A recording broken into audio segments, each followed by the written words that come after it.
In the comments of one of my recent videos about how the American people are waking up and the resistance against fascism is growing in the United States, I got the request to explain the 100th monkey effect. And I was like, oh yes, I am familiar with this research, so I will share it with you if you don't know what it is. The phrase was originally coined as the putative monkey phenomenon, but like 100th monkey effect, it just has a much better ring to it.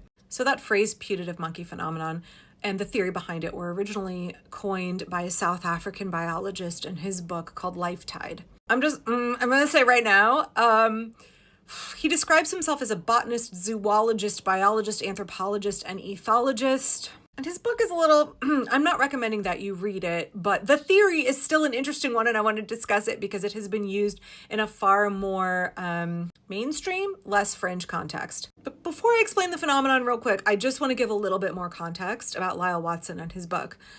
Watson, white, South African, writing in the 1970s at the peak of apartheid. Right, already you understand what I'm saying. If not, go watch my videos on South Africans, Elon Musk, and Peter Thiel. But now let me read a brief description of what this book, Life Tide, that Watson wrote is about. Keep in mind it was written in 1976 and things were like real funky back then, y'all, okay?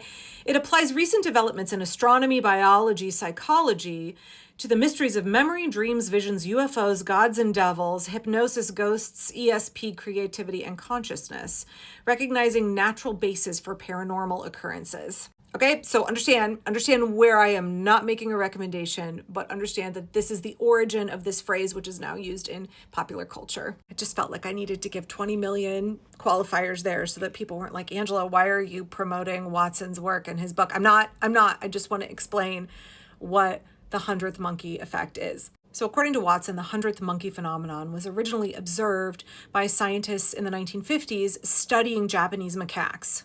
So macaques, also called Japanese snow monkeys, are highly social and they really tolerate human presence well, so they are very heavily studied, not just by primatologists, but by sociologists and psychologists. Very, very well studied. So as Watson tells it, these scientists were setting out slices of sweet potato and also wheat for the macaques. So the sweet potato slices being laid out on these park benches were getting coated in sand. And the monkeys obviously wanted to eat the food, but they didn't want to eat all that nasty grit. Like who wants their food covered in sand, right? So a young female was observed taking the sweet potato down to the water and washing it. Gradually, this potato washing habit spread throughout the troop.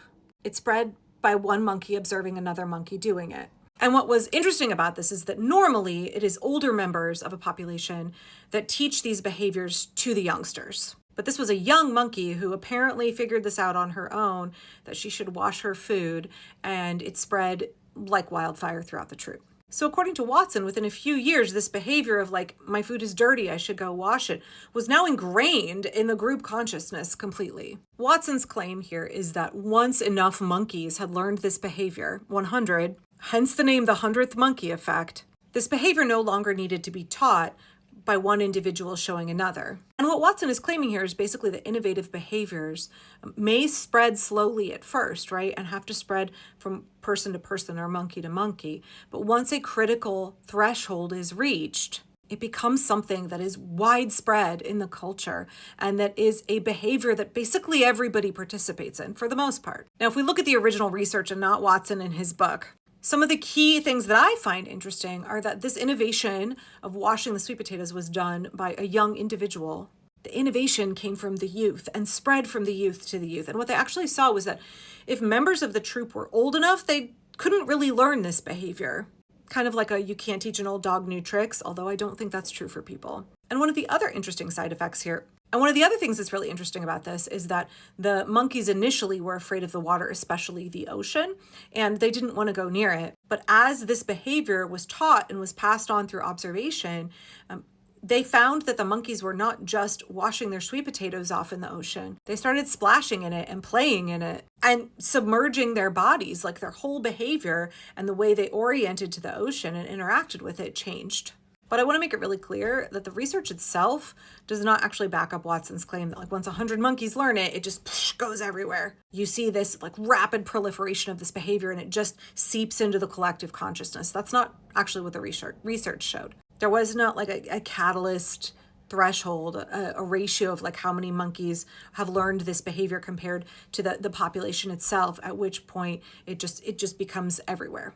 There was also this claim that the way that this behavior spread from island to island was that the monkeys on the original island, Koshima, they swam to the other islands, except that the macaques on that island can't swim. And also later studies showed that monkeys on other islands were already doing this behavior before, and they did not learn it from the monkeys from the original 1950s study. So do you remember way back at the beginning of this video when I was like, you guys, Watson is not, like, let's not look at him as a credible source. He called himself a scientist, but he was really more of kind of like a guru, a self-actualization, kind of new agey. I don't know. To me, he always gave kind of like David Avocado Wolf a little bit, if you're picking up what I'm putting down. But it doesn't change the fact that cultural transmission happens in animals and it happens in people. But what Watson described is far more of an urban legend than it is a real scientific theory or something that was observable and documented.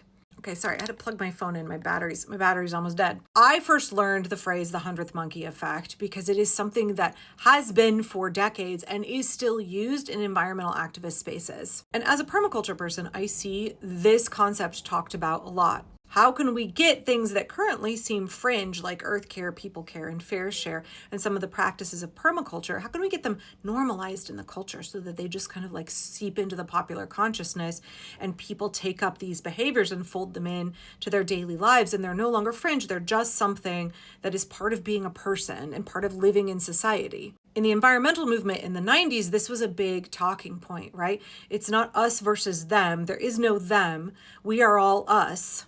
It's just that some people haven't learned how to wash the sweet potatoes yet. We're all monkeys. It's just that some of us are eating washed sweet potatoes and some of us are still eating the gritty ones covered in sand. And we just need to teach those people how to wash their sweet potatoes. And if there are enough of us in the culture washing our sweet potatoes, that it will spread exponentially, right? It'll be like fractals. It'll be like a Fibonacci sequence. It'll be exponential growth. However you want to think about it, it will snowball. And then it will just become part of who we are. It will become normalized for all of us. And it won't be a skill that we have to teach.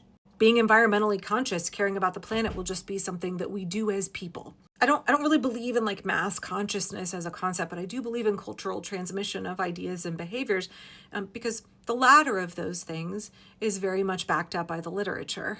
So when I saw a couple of people mention the 100th monkey effect on my videos about how do we get more people plugged in to the resistance, how do we get more people to wake up and realize what needs to be done to save democracy, I think what they really meant was not necessarily the 100th monkey effect.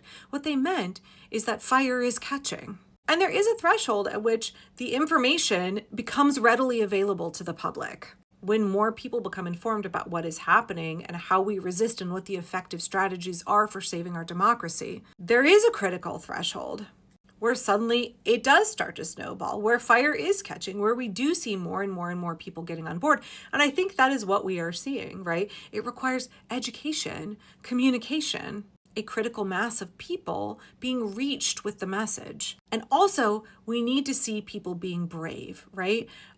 One of the things that Senator Murphy said in the town hall that I just attended with the ACLU was that the people want to be brave, they want to take risks, but they need to see their leaders in Congress doing it first. It's very much that like bystander effect of like, I need somebody else to do it first to show me that it's okay. And if enough people start acting, then like, oh, I'll join in. So it's education, and then it is seeing other people taking the risk first.